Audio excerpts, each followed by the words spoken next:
Oke teman-teman, Assalamualaikum warahmatullahi wabarakatuh. Salam sejahtera untuk kita semua. Selamat pagi. Pagi, jangan keselak ya. Oke teman-teman, siapa yang udah siap untuk kita training pada siang hari ini? Saya. Yang malu-malu boleh angkat tangan. Siapa yang udah siap? Udah siap semua ya. Oke, kita kedatangan tamu yang sangat luar biasa ya. Dan beruntung sekali. Saya bilang teman-teman adalah orang yang beruntung ya, di saat semua orang dalam kondisi hujan lebat. Itu sekarang hari apa? Hari Sabtu. Banyak teman-teman yang memutuskan tidak mau ambil peranan untuk belajar. Tapi teman-teman semua di sini hebat dan saya yakin teman-teman adalah orang yang terpilih ya, karena kita memutuskan untuk memantaskan diri kita belajar lebih banyak lagi tentang bisnis kita. Ya, jadi bangku depannya diisi dulu, ayo, karena nanti masih ada 1.000 orang lagi yang mau datang. Sebelum kita tampilkan pembicara kita yang luar biasa, kita lihat profil beliau. Profil beliau apa? Bekas buruh pabrik. Pelajaran SMP 1. Maksudnya cuma sampai SMP kelas 1. Berarti nggak lulus SMP kan? Siapa yang nggak lulus SMP di sini? Nggak bisa jadi platinum. Ayo gimana? Enggak ya? Oke. Kemudian punya seorang istri yang sangat luar biasa yang mensupport Ibu Hasnima di belakang, ya. Dan punya 6 orang anak. Siapa yang punya 6 orang anak? Belum bisa jadi platinum juga. Ayo, ya. Beratnya jadi platinum ya. Oke. Selain bekerja, beliau juga menjual batu akik. Siapa yang menjual batu akik? Gak ada juga. Mulai dulu. Oke. Ini profil beliau. Ya, oke, kita lihat lagi. Bertemu peluang ini 2004, teman-teman ya. Dan mencapai gold ya, Pak Sadi. 2004. Bapak mencapai gold 2007. 3 tahun mencapai gold. Dan yang 3 tahun di bawah capai apa? Yang 3 tahun di bawah capai apa? Capai banget. Bukan capai apa ya, capai banget ya. Benar nggak? Oke. Berikan tepuk tangan, beliau adalah peringkat platinum pertama di Asia. Ya, Mas Adi dan Ibu Hasnima adalah platinum pertama di Asia. Jadi kita cukup bangga. Ya, Melayu pertama di Asia adalah Pak Sadi dan Bu Hasnima. Oke, luar biasa pembicara kita kali ini. Handphone di silent, jangan ngomong, ya, jangan berisik, ya, dan dengarkan dengan seksama training kita kali ini. Oke, kita akan sambut pembicara kita Platinum, Bapak Sadiq Din dari Singapura.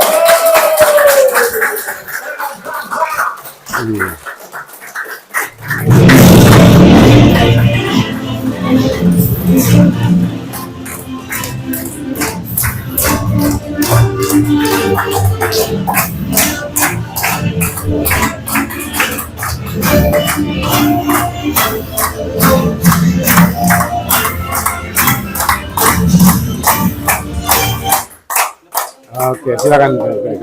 Bismillahirrahmanirrahim. Assalamualaikum warahmatullahi wabarakatuh. Dan salam sejahtera kepada bapak-bapak, ibu-ibu yang saya hormati dan saya kasihi. Setiap kali saya ke Jakarta, saya sangat gembira karena mobilnya nggak laju-laju seperti Singapura, semuanya slow. Seperti nggak bergerak gitu ya. Luar biasa ya. Ada yang pertama kali di hari ini ikut acara training yang saya bawakan? Ada yang pertama kali ya? Ya, pertama kali. Iya. Selamat datang. Ada yang dari luar kota? Bukan dari Jakarta? Dari mana? Bandung. Ibu? Surabaya. Siapa lagi? Oh, nyata yang paling jauh saya juga ya. Saya sangat berbesar hati karena tidak ada perkara yang terjadi dengan sendirinya dalam dunia ini. Semuanya telah disusun oleh Yang Maha Kuasa. Tidak ada yang kebetulan. Jadi siapa yang Tuhan mau menyahut doanya akan ditunjukin jalannya, diberikan petunjuk. Contohnya orang yang Tuhan mau pintu rezeki, gedung, pintu kemewahannya mau dibukakan, akan dibukakan hati orang itu, diberikan dia kekuatan jiwanya untuk mencari ilmunya, karena dia mau ditakdirkan menjadi seseorang sosok insan yang luar biasa. Ya, jadi biar ribut, biar petir, biar banjir, orang itu tetap akan sampai ke tujuannya karena Tuhan itu menyahut doanya tanpa dia menyadarinya. Karena itu Bapak Ibu berada di sini hari ini karena Tuhan menyahut doa Bapak Ibu yang selama ini minta kesejahteraan kehidupan. Ya, tepuk tangan untuk Bapak Ibu yang Tuhan telah sampaikan di sini dan juga mengizinkan saya berada di sini bersama istri saya Platinum pertama Asia. Itu dia, bukan saya. Saya belum gabung di Volan, nama saya nggak ada. Yang ada nama dia, saya cuma jadi supir dia. Ya. Disiksa, cuci piring, cuci baju. Dan juga saya bawa seorang tamu istimewa, Pak Presiden Singapura, Pak Nizam. Tepuk tangan untuk Pak Nizam. Bos ini ya, beliau ada bos ini. Beliau ini seorang insan yang luar biasa. Kenapa luar biasa? Aduh, mau ajak dia gabung, saya habis waktu 5 tahun prospecting dia, nggak mau ikut. Egonya, luar biasa. Datang ke rumah Pak Nizam, ini program bagus, karena dia dulu bersama saya di program yang lama. Karena di Volan ini sebenarnya saya ini program yang ketiga. Jadi saya sudah 20 tahun di sini. Ya, di 2 program yang perusahaan yang sebelum ini, saya menghabisin 13 tahun dan bersama Pak Nizam. Jadi setelah saya mempelajari, mendalami konsep network marketing, saya dapatin bahwa hanya 5% aja perusahaan network marketing atau yang Anda sebut sebagai MLM, hanya 5% saja yang benar-benar murni. 95% yang ada di pasaran ini nggak murni. Banyak manipulasinya, banyak pembohongannya. Walaupun dia ada yang ada izin, ada dia register ya, dia sah. Tapi program itu dicipta hanya untuk beri keuntungan hanya kepada perusahaan dan segelintir top leader dengan menjadikan 98% mangsa. 98% ini orang-orang part-time. Jadi mereka cipta plan pemasaran itu nampaknya cantik di atas kertas, tapi nyatanya bila orang sudah menjalaninya, orang sadar bahwa walaupun capek, walaupun sudah kuat berusaha, akhirnya keuntungan yang paling gede pergi ke perusahaan dan segelintir top leader dan ribuan yang di bawah ini hanya menjadi mangsa. Mereka dijualin impian-impian. Jadi mereka hanya bertahan gara impian, tapi bonusnya amat kecil. Sehingga banyak yang capek, akhirnya industri ini namanya rusak. Dan juga timbulnya money game yang menyamar sebagai MLM. Karena itu, beberapa tahun selepas itu, nama MLM itu nggak digunakan lagi. Namanya sudah network marketing. Karena nama MLM sudah rusak. Jadi bagus kalau kita mau bikin poster atau apa ya, jangan pakai MLM. Pakai network marketing. Karena MLM ini banyak yang nggak benar. Banyak yang nggak benar. Jadi gara-gara itu 13 tahun berlalu, saya walaupun top leader di perusahaan yang sebelum Volan, saya rasa saya bersubahat dalam menipu kebanyakan orang karena saya tahu mereka ini nggak akan berhasil. Saya tahu kekuatan mereka sekadar mana dan mereka hanya mengejar mimpi yang nggak bisa datang. Saya nggak bisa tidur malam apabila saya ketemukan buku menjelaskan 12 konspirasi dalam MLM.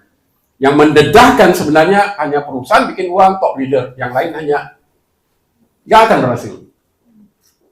Jadi 2 tahun selepas itu saya dan adik saya ya Platinum Sheridin mengkaji banyak perusahaan-perusahaan di pasaran Singapura, Malaysia, dan juga Amerika. Dan setelah kami mengkaji selama 2 tahun itu sambil menjalankan perusahaan yang lama, kami dapatin hanya 6 perusahaan Dalam 300 perusahaan yang terbaik di Amerika, hanya 6 aja yang benar-benar membayar komisi yang besar dengan produk yang benar-benar bagus.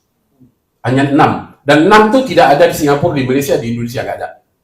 Jadi 6 itu kami berinteraksi sama manajemen mereka, ya, kami email, kami minta sampel produk, kami minta starter kitnya, kami bongkar plan pemasarannya, kami lihat bisa nggak orang part-time berhasil, bisa nggak kalau dia punya mitra hanya 4-5 orang, penghasilannya sudah rasanya setimpal ngerti ya, dengan usaha yang telah dikeluarkan, dijalankan, supaya mereka nggak mudah give up, ya. Dan kami mendapat banyak sampel-sampel, kami cobain dan kami lihat peran pemasaran. Dalam 6 ini hanya 1 yang berada dalam majalah Profile Business Incorporated 500, majalah bisnis yang dikatakan dalam bisnis sebagai paling pesat berkembang, namanya Polife. Tapi kami tidak tahu waktu itu Polife ini apa dan kenapa dia bisa mengalahkan 5 yang lain dan mengalahkan puluhan ribu perusahaan network marketing. Jadi setelah Ibu Sherry ditemukan dengan top leadernya dari Amerika, Jeff datang Singapura, baru kami tahu kenapa Polife mengalahkan semua. Karena dia miliki satu produk yang semua perusahaan lain nggak ada. Dan dia miliki plan pemasaran antara buyer terbesar di dunia. Bersaing dengan yang 5 tadi. 60% lebih bayar komisi, actual PA, bukan potential. Jadi setelah saya dapatin itu, saya mengambil keputusan untuk pindah. Walaupun saya sudah berhasil besar di perusahaan yang lama, tapi saya ambil keputusan untuk pindah. Kenapa? Karena sekarang saya mau semua orang berhasil. Saya bukan mau saya saja berhasil, saya mau semua orang part-time berhasil. Itu yang saya pindah. Lama-lama perusahaan yang lama itu tahu, jadi saya determinasi, bonus saya semua habis. Saya sudah bersiap itu sebenarnya. Apabila saya ambil keputusan untuk berpindah. Karena saya rela korbankan apa yang 13 tahun saya jalanin, karena saya mau sesuatu yang benar-benar jauh lebih besar dan luar biasa. Ya, jadi Pak Nizam waktu itu pun saya ajak dia nggak mau ikut, hampir 5 tahun dia datang ke rumah saya dengar pasal Polife, dia minum teh tarik, istri saya teh tariknya enak, makan rumah saya enak, tapi dia pulang nggak mau gabung. Saya jalani terus Polife dan setiap 2-3 minggu saya WhatsApp ke dia tentang saya waktu itu SMS, nggak ada WhatsApp lagi, tentang prestasi saya, ya, peningkatan saya dan orang-orang yang orang-orang gede ya, orang-orang yang berpangkat tinggi juga mulai gabung. Ya, dia hanya ucap alhamdulillah bagus gitu. Hanya selepas tahun ke-5 baru dia sertai. Tapi saya nggak pernah berhenti follow up. Karena apa yang saya pelajari dalam industri network marketing adalah 70% komisi yang Anda akan terima di dalam seumur hidup Anda datangnya adalah gara-gara follow up. 70% adalah dari follow up. Jadi sangat rugi orang yang tidak follow up. Teman kita nggak gabung, kita lupain dia, kita rugi. Harus follow up terus, follow up and follow through. Menjaga silaturahmi kita, relationship, jangan bikin musuh, ya. Karena satu hari nanti dia akan sadar bahwa kita benar-benar ikhlas mau tunjukin dia perkara yang terbaik di dunia. Dia akan ikut, gitu, ya. Jadi apa yang Bapak Ibu berada sekarang dalam sebuah perusahaan Polife ini bukan sesuatu yang saya suka-suka pindah gabungnya atau teman aja, bukan. Kami mengkaji lebih 2 tahun. Kami mau mencari sesuatu yang orang biasa juga bisa sukses. Bukan janji manis atau mimpi-mimpi indah, bukan. Kami mau cari sesuatu yang bukan create millionaires, tapi create thousands. Karena apa gunanya satu perusahaan mencipta miliarder, tapi 2-3 orang miliarder, tapi ratusan ribu orang komisinya nggak sampai 1 juta per bulan. Hanya 20 ribu, 100 ribu, 200 ribu, kenapa? Kan? Pembohongan kan? Dan kenapa 95% itu bukan network marketing murni? Karena mereka hanya perusahaan trading, mereka nggak ada produknya. Mereka membeli produk yang murahan dari Cina, dari Hong Kong, dari mana-mana. Mereka tukar labelnya, packagingnya, dan taruh nama perusahaan mereka dan menjual melalui sistem network marketing. Tapi mereka nggak ada barangnya. Jadi kalau mereka tidak ada produknya, mereka tidak bisa kontrol kualitas, mereka tidak bisa kontrol harga, mereka juga tidak dapat pastikan sama ada produk itu akan berterusan ada, karena manufacturer itu bukan mereka. Manufacturer itu bisa kapan-kapan berhenti supply karena ada perusahaan lain yang mau bayar lebih besar. Kontrak itu bisa dibatalin. Jadi paling bahaya orang berada dalam perusahaan trading yang menjual, memasarkan produk melalui konsep MLM atau network marketing. Ya, jadi sudah paham ya? Kenapa 95% itu trading, dia bukan murni network marketing. Dan kenapa For Life ini kami gabung bukan gara-gara diiming-iming atau diajakin orang, bukan. Kami mengkaji. Kami kaji semua perusahaan yang terbaik di dunia. Siapa yang punya actual payout yang tertinggi? Actual payout, bukan potential payout. Siapa memiliki produk yang semua orang butuhkan tapi tidak ada persaingannya? Karena hampir semua syarikat MLM, mereka punya produk hampir serupa. Kalau Anda ada vitamin C, ada 300-400 perusahaan juga ada vitamin C. Kalau Anda punya propolis, ribuan perusahaan lain punya propolis. Cuma brandingnya lain-lain ya. Punya gamat, semua punya gamat. Punya durian Belanda, semua punya durian Belanda. Kalau punya kolagen, semua punya kolagen. Kalau punya glutathione, semua punya glutathione. Sama kan? Tapi siapa punya transfer factor? Beda kan? Beda. Jadi ini kunci utama nomor 1. Kalau orang nggak ngerti ini, dia bikin sesuatu yang jenis herbal atau jenis vitamin atau antioksidan, walaupun sekarang nampaknya seperti dia nggak ada persaingan, tapi tunggu. Lepas 3 bulan, 6 bulan, 1 tahun, pasti ada saingannya di pasaran dan bisnisnya runtuh. Karena perusahaan lain akan jual lebih murah dari harga Anda. Itu yang terjadi kebanyakan orang yang pasarkan kopi, pasarkan Ganoderma, pasarkan spirulina, akhirnya mereka nggak jalan lagi kan? Pindah kan ke perusahaan lain. Kenapa pindah? Nah, susah, barang ini bisa dapat di apotek murah, bisa dapat di toko-toko. Karena dia nggak sadar bahwa apapun produk kamu jalanin, nanti ada persaingannya kecuali produk kamu paten. Tidak bisa ditiru oleh mana-mana perusahaan di dunia. Baru ada kemungkinan besar kamu akan sukses karena kamu tidak punya saingan. Produk kamu unik, diperlukan seluruh dunia. Jadi saya sampai hari ini, saya jarang ketemukan, saya belum pernah ketemukan sesuatu produk di Singapura atau Malaysia atau Indonesia yang kamu jalanin di Indonesia, kamu duduk di Papua, tapi orang Jerman berminat mau beli produk dari kamu. Saya nggak ketemu lagi. Saya nggak ketemu satu produk yang orang Singapura jalanin melalui online atau offline, yang orang Meksiko tertarik produknya. Nggak ada. Nggak ada. Kalau kamu bisnis kerudung, contohnya, kamu bisnis kerudung ya, makeup. Pernah nggak orang Indonesia bisnis kerudung, kemudian orang Bolivia mau beli kerudungnya? Ada. Jadi apa bisnisnya yang mau dijalani di sini, yang kamu bisa dapat pasaran seluruh dunia? Bukan hanya orang Indonesia butuhkan, tapi orang Switzerland juga mau, orang Australia juga mau, ya. Negara mana pun juga. Itu yang nggak ada selama ini kecuali kita. Jadi Anda sedang berdiri di atas lombok emas yang sangat besar, sehingga Anda nampak yang sebenarnya ini lombok emas, baru Anda akan bangun dan mengambilnya. Kalau tidak, hanya berdiri di atas lombok emas, tapi Anda tidak mengambilnya, namun orang lain yang mengambil emas di bawah kaki Anda. Dan Anda tidak nampak. Ya. Jadi banyak orang kan, walaupun ada yang sudah berada dalam pola, masih melompat kan. Dia mempunyai sesuatu yang keperluan seluruh dunia, yang bayar antar terbesar di dunia. Dia melompat pergi ke herbal. Dia melompat pergi ke produk-produk yang tidak ada award-nya. Tidak ada pembuktian saintifiknya. Kenapa itu berlaku? Mungkin dia tidak pernah hadir seperti training yang Ibu Bapak hadir seperti hari ini. Mungkin dia hanya terpengaruh dengan penghasilan seseorang, sedangkan orang itu kerja keras. Karena itu dia berhasil, walaupun dia jual sampah, dia tetap berhasil. Kamu orangnya tidak seperti dia pengaruhnya. Kan? Jadi ini penting tuh Bapak Ibu.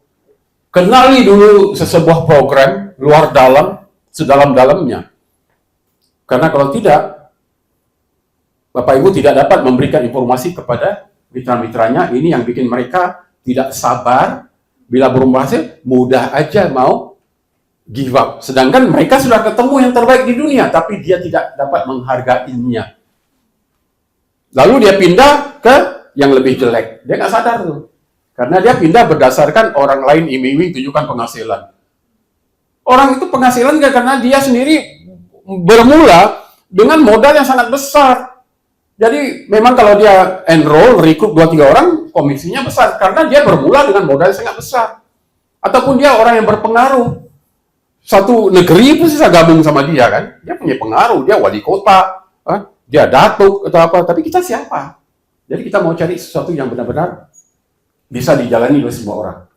Ya, Anda lihat tadi slide yang pertama, orang-orang miliuner dan bilioner dunia menganjurkan network marketing. Mereka menerangkan kenapa network marketing adalah konsep bisnis yang terbaik di dunia bagi kebaikan manusia. Ya, coba nyatakan ramai-ramai itu hanya dua nama dari yang ramai-ramai itu. Siapa orang itu?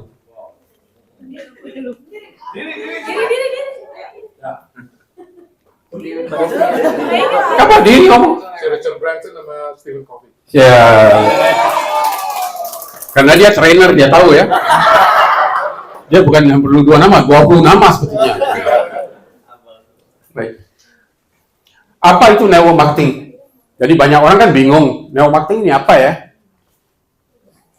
Sebenarnya network marketing ini, atau dulu Anda sebut sebagai MLM, dia hanya sebuah konsep pemasaran, cara pemasaran yang berbeda dengan cara pemasaran selama ini, konvensional. Hanya cara pemasarannya yang membedakan, yang bikin namanya network marketing. Apa maksudnya? Cara yang lebih pintar, bagaimana memasarkan sebuah produk atau service dari perusahaan kepada konsumen. Cara distribusinya bagaimana? Ya, jadi contohnya bagaimana? Ini penting Pak Ibu, karena apa?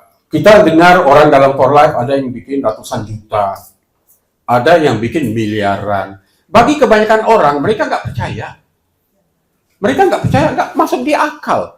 Aku manajer, penghasilan baru 6 juta, 7 juta, kerjanya sudah 10 tahun, 20 tahun. Ini orang cerita bisa dapat 100 juta, 500 juta, bohong lah ini. Karena dia nggak bisa apa? Karena dia sadar bahwa pangkatnya besar, dia sekolahnya tinggi, pelajarannya tinggi, penghasilannya begitu-begitu. Ini kok satu konsep bisnis bisa bikin hasil besar gitu? Karena mereka nggak ngerti ini 60% ini datang dari mana.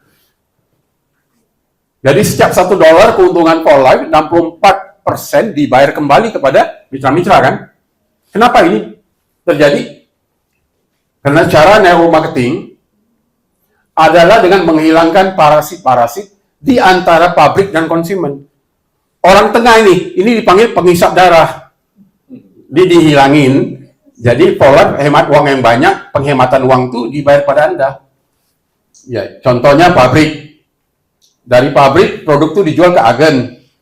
Agen ambil ekspor ke wholesaler, pemborong supply ke retailer. Retailer ini dengan iklannya, pakai bintang iklan segalanya, baru sampai ke Anda, konsumen. Jadi ini, agen, wholesaler, retailer ini dinamakan Pak Rasid. Pak Rasid atau Pak Rasid? Rasid, ya. Jadi, kenapa ke bawah ini?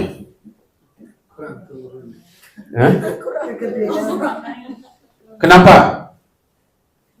Jadi, tanpa orang-orang tengah, keuntungan perusahaan dapat dibagi-bagikan kepada rame tanpa orang tengah, ya. Baik. Nah, ini contohnya ya. Ini dasar ya. Ini dasar apa itu network marketing. Baru kita bisa ngerti dari mana uang itu datang kepada Anda.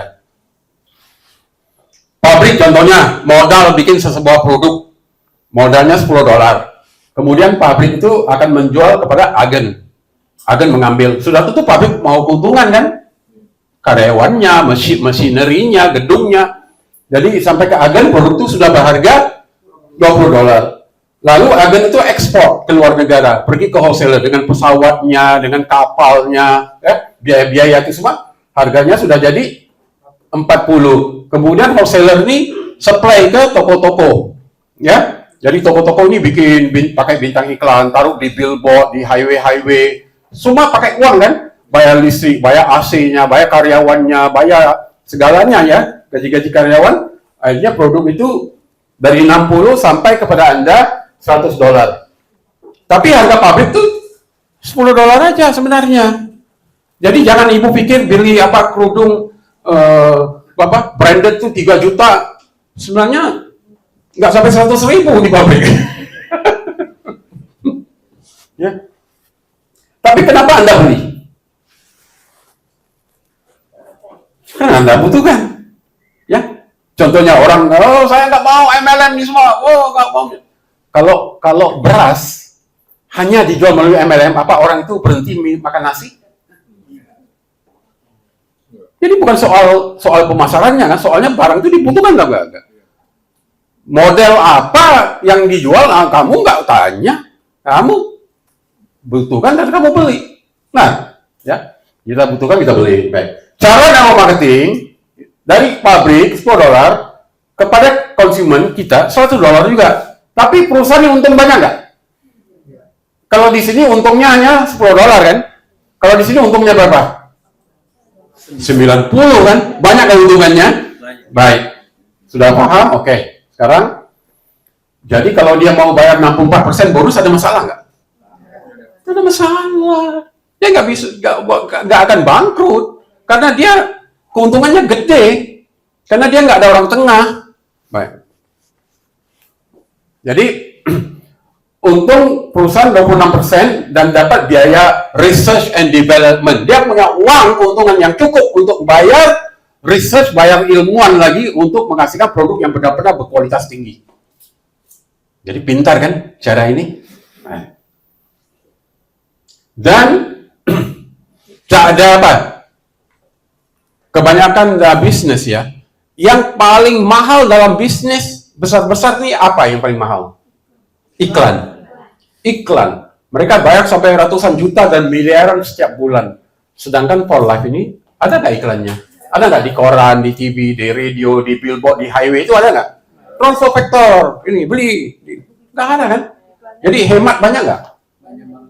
Sedangkan orang yang pakai billboard, perusahaan pakai billboard di Indonesia ini, mungkin orang Indonesia aja tahu produknya. Orang Meksiko nggak kenal produk itu, ya. Orang Switzerland nggak pakai produknya. Tapi for life, ajaib ya. Nggak ada billboardnya, tapi orang Jerman kok pakai. Orang Singapura pakai, ya. Orang Australia pakai. Dari mana iklannya? Dari mana orang tahu ya? Dari mana? Hah? Dari network sampai menyampai. Saya tahu, saya beritahu teman saya beritahu temannya di Australia, temannya di Australia kasih tahu orang di Kanada punya keluarga di Jerman, orang Jerman punya teman di Switzerland. Akhirnya network Anda beredar ke seluruh dunia, penghasilan Anda datang dari banyak negara di dunia. Itu yang penghasilan tanpa batas karena network tidak ada batas. Dan Anda kena paham nih, cara-cara mendapat uang dalam dunia ini, manusia ini nggak bisa lari dari ini. Siapapun dia tergantung kepada 4 cara yang uang datang kepada dia selama ini. Ini diterangkan oleh seorang pakar keuangan dunia. Siapa namanya? Robert Kiyosaki. Baik. 4 cara mendapatkan uang. Jadi ke soalan tadi, kenapa Polai mampu bayar 64% komisi yang tinggi pada affiliate-nya? Kenapa? Yang tahu diri jawab. Iya, betul. Ada lagi jawabannya sebenarnya kan? Tanpa orang tengah ya. Jadi 4 cara ini Bapak Ibu, ingat ini ya. Kalau kesini jadi besi ya. BESI ya. Jadi besi. Employee ini karyawan. self-employed, bekerja sendiri, business owner, pemilik bisnis, investor ya. 4 cara saja. Kita lihat selama ini kita ini di kategori yang mana antara 4 ini? Dan teman-teman kita, saudara kita, mereka berada di mana? Karena hanya 4 cara aja. 97% manusia berada di kuadran yang kiri. Oke, 97% ya, banyak ya. Hanya 3% berada di kuadran yang kanan, business owner dan investor. Kuadran kiri bermakna Anda bekerja untuk uang. Anda bekerja untuk uang. Ini dinamakan linear income.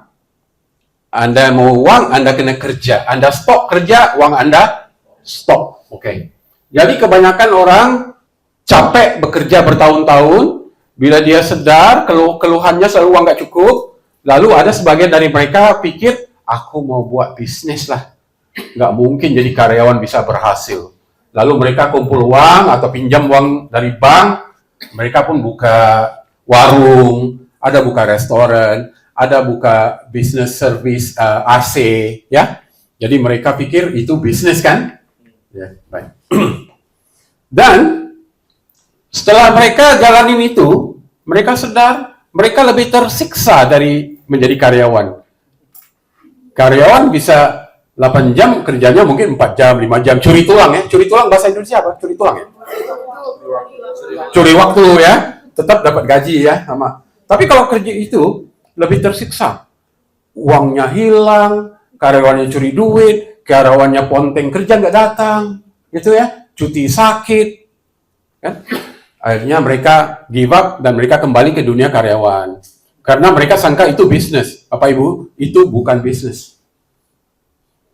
Karyawan, dokter, engineer, orang yang ada toko, buka warung, ada spa, agen properti, orang buka restoran. Mak Andam ini panggil apa di sini? Mak Andam juga ya? Kalau orang mau nikah, kan dia panggil satu orang itu dandan makeup akan dia. Hah? Nikah artis ya? Penghias ya? Caterer sama? Catering, bikin catering. Jadi mereka ini sebenarnya bukan bisnis. Yang buka toko nih, buka restoran, itu belum bisnis. Mereka punya beberapa orang, 3-4 orang karyawan untuk bikin service AC dan sebagainya. Itu belum bisnis Pak Ibu. Itu self-employment. Itu kategori bekerja sendiri. Kenapa? Karena dia sendiri harus hadir. Kalau dia nggak hadir, nggak jalan kerjanya. Dia perlu ada. Gitu. Dia sendiri bosnya harus di warung, bosnya harus di restoran. Kalau dia nggak ada, karyawan nggak jalan kerja. Uangnya hilang. Dan mereka sangka mereka buat bisnis. Itu bukan bisnis. Itu adalah bekerja sendiri, self-employment. Jadi ngerti nggak sekarang kebanyakan orang sebenarnya berada dalam kategori self-employment, mereka sangka mereka berbisnis. Belum, itu belum bisnis. Apa namanya bisnis? Definisi dalam Forbes Magazine ya, majalah bisnis yang terbesar di dunia. Kalau Anda memiliki lebih dari 200 karyawan dan Anda tidak perlu hadir di kantor, Anda mempunyai sistem yang karyawan Anda bekerja jalanin sendiri tanpa Anda hadir, itu baru bisnis. Anda Pak, harus ada lebih dari 200 karyawan. Contohnya punya pabrik besar. Karyawannya 300 orang, 1000 orang. Bosnya pun nggak ada di itu. Di kantornya, di gedungnya di Indonesia. Bosnya ada di Portugal, bosnya ada di New York. Sistemnya jalan terus kan? Karena ada manager, ada supervisornya, ada apa yang sistemnya berjalan. Bosnya tetap untung, positif cash flow, uangnya tetap masuk. Itu baru bisnis Pak Ibu. Ya. Dan orang yang seperti itu, business owner ini,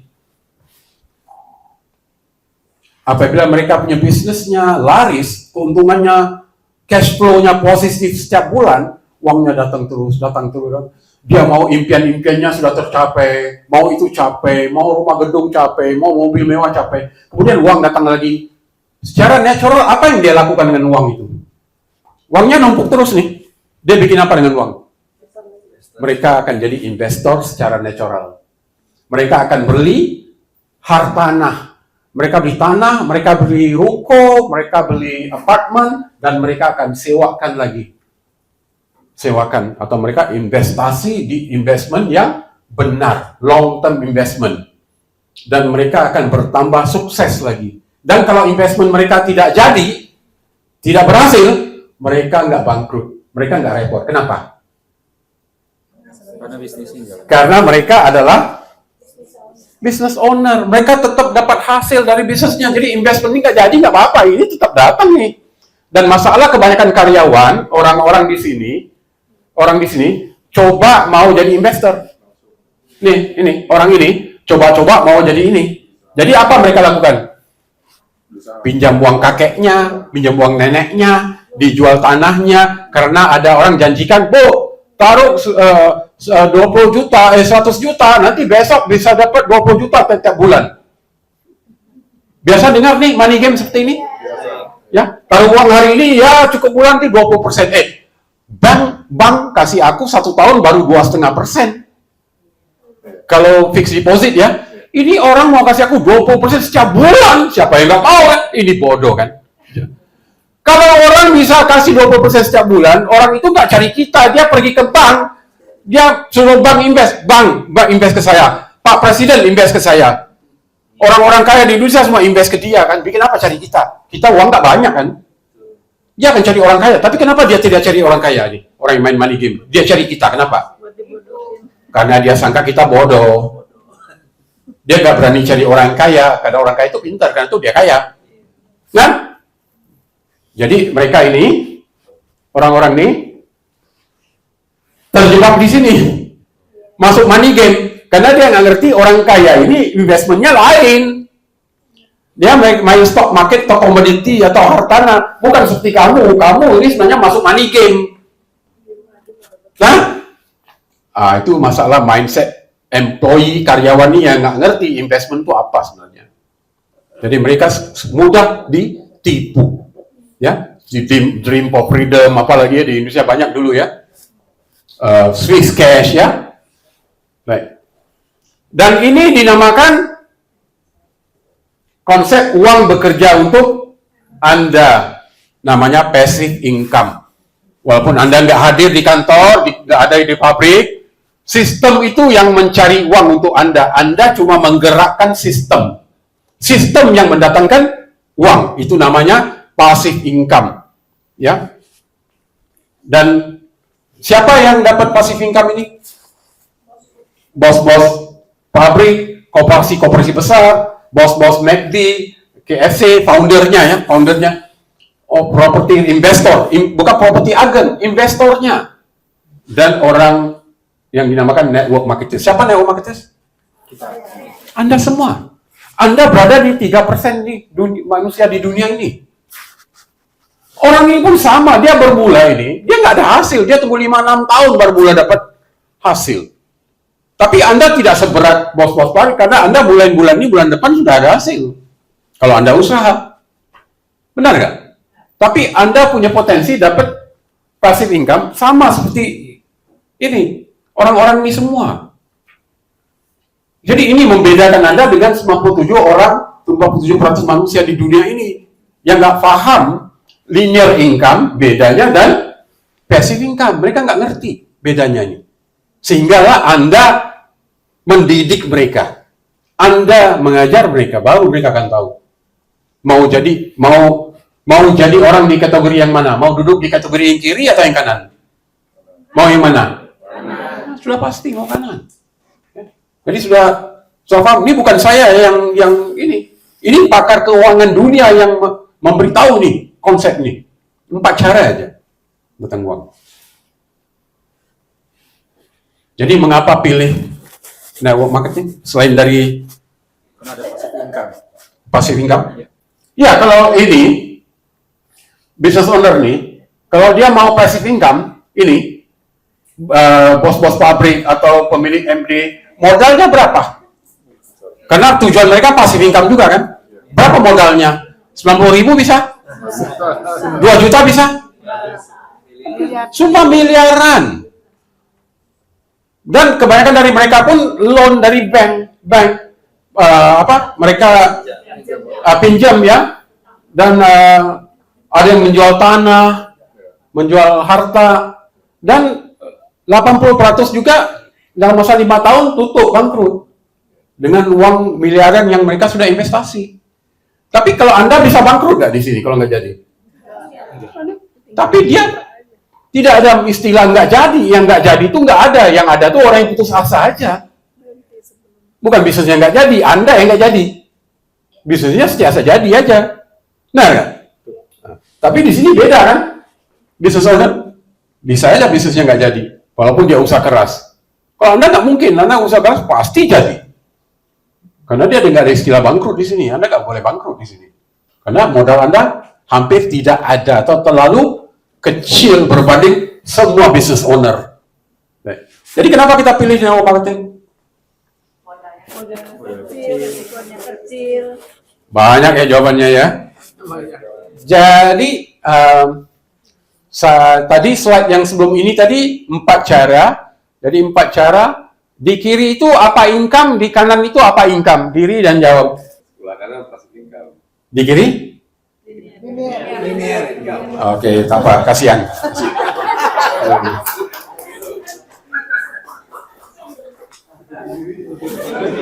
Kenapa pilih network marketing? Modalnya kecil, resikonya kecil. Ya. Ribet, tidak harus buka toko.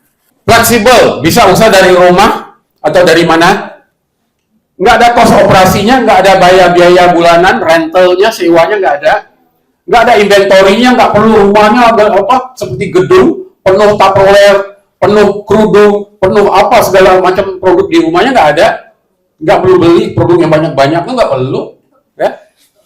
Nggak ada karyawan, jadi nggak ada masalah mau keluar uang biaya karyawan.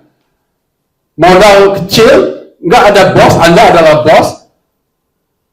Orang-orang yang sibuk pun bisa jalanin ini, kenapa dia nggak ada kesibukan di sini, karena dia fleksibel, dan Anda bisa mendapat passive income atau residual income. Jadi sesuatu yang telah terbukti sejak 60 tahun lalu, yang menciptakan antara paling ramai miliarder di dunia, konsep network marketing ini. Dan ini sebab utamanya kenapa pakar-pakar keuangan dunia mencadangkan kita, menganjurkan kita semua lakukan network marketing. Karena mereka mengatakan kemewahan yang sebenarnya adalah seperti Anda buka keran, kemudian penutup ini tertanggal, Anda sudah buka, airnya mengalir, penutupnya ini tertanggal, patah, dan nggak bisa tutup lagi, airnya mengalir terus. Itu adalah kemewahan yang sebenar. Uang yang datang terus-menerus, walau Anda tidak mau usahakannya lagi. Walaupun Anda pilih tidak usahakan lagi. Anda tahu nggak di dalam pola ini, ada leader-leader kita yang sudah hilangkan diri 3 tahun. Ada yang sudah hilangkan diri 5 tahun, tapi penghasilannya puluhan juta, ada yang ratusan juta setiap bulan. Sehingga hari ini. Mereka ngambil keputusan mau pergi bulan 3 tahun. Mau tinggal di matahari. Ada yang baru pulang ke bumi, mau mulai kembali. Gitu. Ada yang hilang terus. Ada yang sudah meninggal dunia, tapi penghasilannya nggak pernah berhenti, terus datang. Karena mereka sudah menciptakan passive income. Mereka sudah kerja keras dulu, 3 tahun, 5 tahun kerja keras. Sekarang hanya menikmati hasil, walaupun mereka pilih untuk tidak lakukan lagi. Betul? Baik. Jadi Bapak Ibu akan bertanya juga, tapi benar kok gitu Pak Sadik. Pak Sadik kan sudah 20 tahun, sudah platinum lagi. Kenapa Pak Sadik lagi usaha? Benar nggak? Apa jawabannya? Bapak Sadik ingin semua orang juga sukses seperti Pak Sadik. Lagi apa lagi jawaban? Bercerita manfaat pada orang lagi, supaya saya tetap terus dapat pahala karena saya menyebarkan manfaat. Lagi apa sebab? Ingin mengkayakan. Karena ada bronze yang nggak usah lagi, ada yang presidential pun kayaknya hidupnya seperti lebih dari platinum, mereka sudah hilangkan diri, tapi penghasilan dapat terus. Ada gold, jangan kata ada gold yang di Indonesia juga ada gold yang sudah hilang kan, tapi tetap hasilnya lebih gede dari Anda semua kan. Ingin keberkahan kan?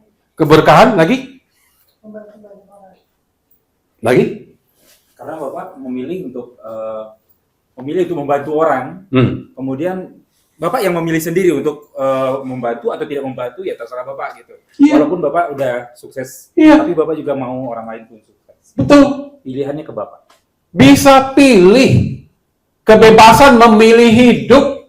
Jadi saya nggak mau berurusan sama dunia pun saya bisa pilih. Dan saya mau datang ke Jakarta, saya bisa pilih. Besok saya mau pergi ke Bali, saya bisa pilih. Saya mau apapun saya bisa pilih. Kebebasan membuat pilihan, inilah satu kenikmatan besar yang Tuhan kasih pada hambanya namanya manusia. Kebebasan buat pilihan. Karena bagi saya, kalau kita sudah berhasil besar pun, kalau kita nggak mau usah lagi, langsung nggak mau buat apa-apa, bagaimana ya hidup orang seperti itu ya? Kalau nggak buat apa-apa, saya rasa dia hanya nunggu mau mati aja kan? Kalau Tuhan lihat, nggak ada fungsi lagi orang ini di dunia ya. Mungkin sudah sampai masanya dia kembali kepada aku. Nggak ada fungsinya lagi di dunia. Kalau orang itu masih mau memberi berkah pada orang, memberi nilai, memberi manfaat, ya masih ada fungsi. Mudah-mudahan usianya lebih panjang ya. Panjang mungkin sampai 300 tahun gitu ya. Panjang banget ya.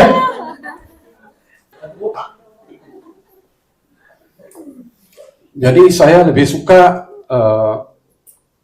bebas buat pilihan, dan saya tidak menunggu mitra saya mau buat apa-apa BOP. Saya lebih suka mau buat karena saya suka. Karena saya suka. Saya dapat beri manfaat, dan saya tahu setiap manfaat itu Tuhan akan beri lebih keberkahan dalam hidup saya. Dan saya dapat kenal lebih ramai orang, dan Tuhan juga mengatakan bagi orang yang melebarkan silaturahmi, ya, mendapat banyak manfaat dalam hidupnya. Dia mempunyai banyak teman di seluruh dunia. Dan apabila saya sentiasa aktif, saya akan sentiasa dapat. Kalau saya tidak aktif, saya tidak dapat kenal Anda semua kan? Kalau saya tidak ke Jakarta. Kan bagus, saya kenal Anda semua. Jadi kalau saya kurang uang, kalau saya beli pinjam uang Anda. Nah, sudah kenal kan? Nah. Hah? Apa ya? Kebalik ya?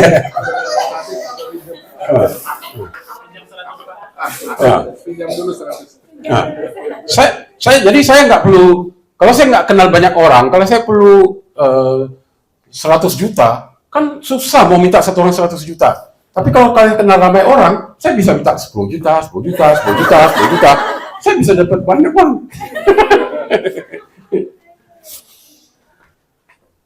Kenapa pentingnya residual income, kemewahan yang sebenar? Uang yang datang terus-menerus walaupun Anda pilih tidak mau usahakannya lagi. Karena mau bebaskan diri dari menjadi pedagang waktu. Pedagang waktu ini manusia yang paling rugi di dunia, dia sentiasa dalam bahaya. Risikonya sangat besar pedagang waktu. Siapa pedagang waktu ini? Nih, cabut gigi orang.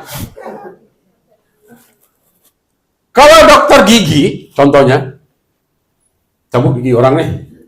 Jadi dia terbatas kan berapa orang yang dia bisa handle setiap hari selama 8 jam, 10 jam. Kalau dokter itu merasakan penghasilannya masih belum cukup banyak. Okay? Dan dia tidak bisa mendapat lebih ramai pasien lagi karena waktunya pun sudah habis. Apa yang dia harus lakukan kalau untuk dapat lebih banyak uang sekarang? Dia harus meningkatkan harganya kan? Dulu cabut satu gigi berapa? Sekarang naik lagi double. Jadi akhirnya pesakit-pesakitnya lebih sakit bayar bil dari kesakitan gigi yang dicabut. Nah, gigi saya dicabut nggak apa-apa dokter. Kenapa sakit lagi nih? Sudah kasih teguran. Sakit hati, sakitnya di sini. Uangnya banyak habis. Nah, ya buka warung, pekedai, toko, apalagi karyawan. Ini semua pedagang waktu. Apa maknanya pedagang waktu? Waktu Anda terbatas, uang Anda terbatas.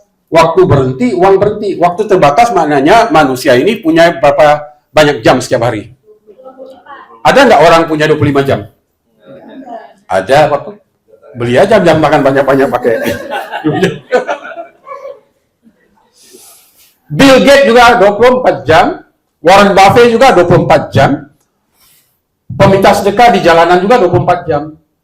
Soalnya dibikin apa dengan jam yang Tuhan kasih itu yang membedakan seseorang itu hidupnya di dunia. apa yang dilakukan dengan waktu yang Tuhan berikan. Karena semua orang kaya dan miskin, waktunya sama. Baik. Dan oleh karena waktunya terbatas, kalau karyawan 8 jam dapat hasil sekian. Kalau rasanya hasilnya nggak cukup, dia kerja 16 jam. 16 jam hasilnya pun kurang juga ya, karena mau beli, mau bayar itu, mau bayar ini, anak mau ke kuliah, universitas. Wah, akhirnya 16 jam nggak cukup, kerjalah 24 jam. Dan kerja 24 jam sehari, boleh? Ada 24 jam kerja. Kalau 24 jam pun hasil nggak cukup, mau kerja berapa jam lagi? Terbatas kan? Penghasilan manusia itu terbatas kalau dia dapat hasil bergantung kepada jam, pada waktu. Dia terperangkap dengan waktu, dan waktu itu bisa berhenti, Pak Bu.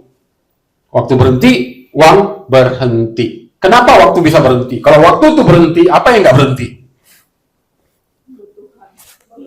Perbelanjaan, kebutuhan hidup, ya, iuran, ya, utang, bil, listriknya, makan minum seharian untuk anak sekolahnya, nggak berhenti karena nyawanya masih belum berhenti. Dia kan butuh kehidupan, tapi hasil sudah berhenti nih. Kenapa? PHK, ya sudah tua, dibuang kerja, kecelakaan, kemalangan, penyakit berpanjangan. Ada orang jarang penyakit berat, Pak Bu ya. Saya baca di koran tempo hari, orang ini keluhannya minta bantuan karena dia slip disc. Dia terjatuh slip disc. Jadi nggak bisa jalan, nggak bisa lakukan kerja di PHK. Anaknya 4 kecil-kecil. Jadi berita itu keluar di koran, minta bantuan. Belum kanker lagi, belum stroke, baru slip disc aja. Sudah punah rana hidupnya, keluarganya. Jadi akhirnya harus dijual mobilnya, di rumahnya dijual, di downgrade ya, ambil rumah yang kecil karena nggak bisa hidup lagi, uangnya nggak ada lagi, gitu ya. Jadi ini pedagang waktu. Sekarang soalannya kalau Anda masih bekerja, Anda harus tanya pada diri Anda, apakah pekerjaan Anda terjamin? Apakah 2 tahun akan datang, bos Anda masih perlu ke Anda lagi? Adakah 5 tahun akan datang, Anda pasti tetap akan kerja lagi? Siapa berani jamin? Jadi kalau orang pintar, apa yang dia lakukan? Kalau nggak ada jaminan. Dia akan cari solusi, jalan keluar, bagaimana dia tidak menjadi pedagang waktu ya. Walaupun sekarang masih pedagang waktu, tapi sambil itu, dia akan mengusahakan sesuatu untuk passive income-nya. Supaya tidak terperangkap dengan pedagang waktu ya, trading time for money. Jadi kebanyakan orang yang kita kenal, mereka berada dalam kategori apa?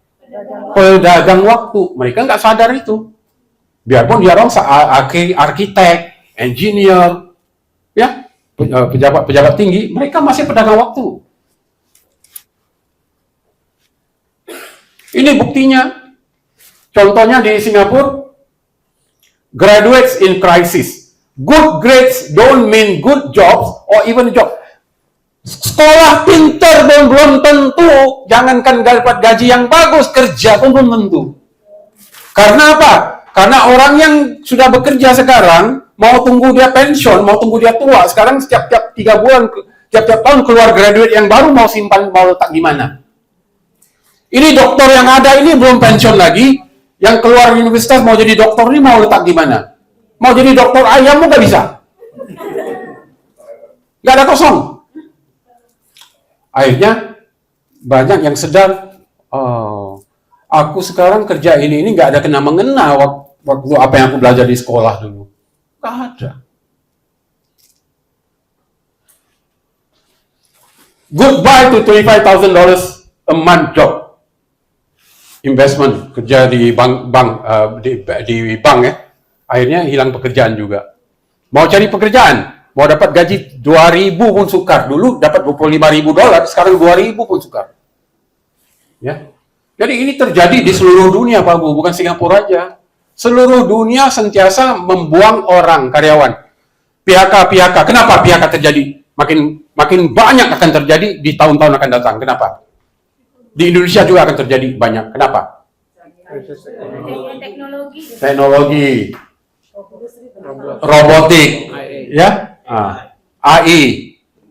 Jadi dia hanya perlu 1 robot untuk menggantikan 1.000 karyawan. Kalau di Singapura itu dulu pakai di bandaranya pakai cleaner kan. Saya mop, ya Singapura airport nomor 1 di dunia kan. Kalah semua dulu tahun lalu Dubai, sekarang Singapura menang lagi 23 tahun nomor 1 di dunia. Kenapa? Karyawannya ramai, cuci lantai terus, cuci nggak berhenti. Sekarang nggak ada karyawan tuh. Kenapa? Ada satu robot, nggak makan, nggak minum, nggak pergi toilet. Kurang ajar nih robot. Dia satu orang gara-garanya banyak karyawan yang rezekinya hilang. Robot lebih pintar rupanya. Nggak dibayar lagi. Nggak protes. Nggak ambil cuti sakit. Jadi itu yang akan terjadi di mana-mana di seluruh dunia. Jadi Bapak Ibu kalau antar anak ke sekolah, pikirkan ini. Karena mungkin anaknya pun nggak diperlukan. Nggak ada kerjanya. Jadi orang pintar akan cari arah passive income. Dan kalau Bapak Ibu ada passive income yang gede di sini, sekurang-kurangnya ada modal yang besar untuk buka perusahaan apapun yang bikin anaknya minat, mau bikin bisnis apa, Bapak Ibu punya modal untuk anaknya nanti bikin bisnis. Kalau dia tidak mau jalan ini, tapi kalau saya tetap beritahu anak saya bikin apa, bikin bisnis lain. Kalau ini merdeka, bikin apa repot-repot, punya karyawan, punya paperwork, punya itu, punya ini, bikin apa? Benar? Jadi di Malaysia, glamour ya, pensyarah ini apa? Lecturer, university lecturer. Pak, kerja apa? Saya lecturer. Dosen. Sekarang dosen apa? Kerjanya nggak ada. Nggak diperlukan dosen-dosen. Terlalu banyak dosen. Jadi akhirnya nggak ada kerja kan? Bilang nggak ada kerja, bagaimana? Sekarang mau bayar HP-nya, mau bayar makan minumnya, duit pasarnya, anaknya yang ke sekolah. Mau bayar bagaimana sekarang? Stres kan? Karena itu banyak kasus di dunia ini ya, yang bunuh diri terjadi makin banyak kan. Bunuh diri, suicide banyak. Mana-mana. Kemewahan yang sebenarnya sesungguhnya jadi apa ya? Kalau kita mau cari mewah ini hidup lebih bagus, gembira, bahagia. Jadi mewah ini sebenarnya apa? Punya harta banyak atau penghasilan berterusan, yang mana satu sebenarnya mewah ya? Bagus dua-dua lah ya. Tapi yang mana yang lebih tepat?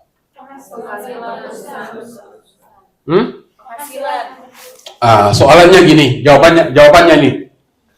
Berapa lama aku dapat bertahan jika terpaksa berhenti kerja atau berhenti berbisnis besok? Berapa lama dapat bertahan?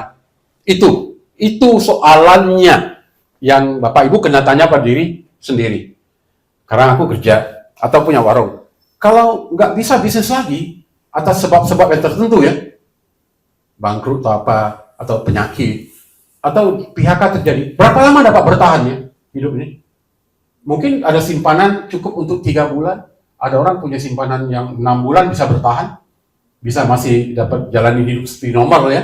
Ada orang 1 bulan pun nggak bertahan, nggak ada simpanan pun, kerjanya sudah 20 tahun, simpanan pun nggak ada. Ini soalannya, berapa lama dapat bertahan? Lepas itu stres, lepas itu runtuh keluarganya. Jadi mewah yang sebenarnya adalah orang yang bertahan terus walaupun dia nggak kerja lagi, walaupun dia nggak berbisnis lagi, bertahan terus. Karena dia tidak cari uang. Kenapa dia cari uang?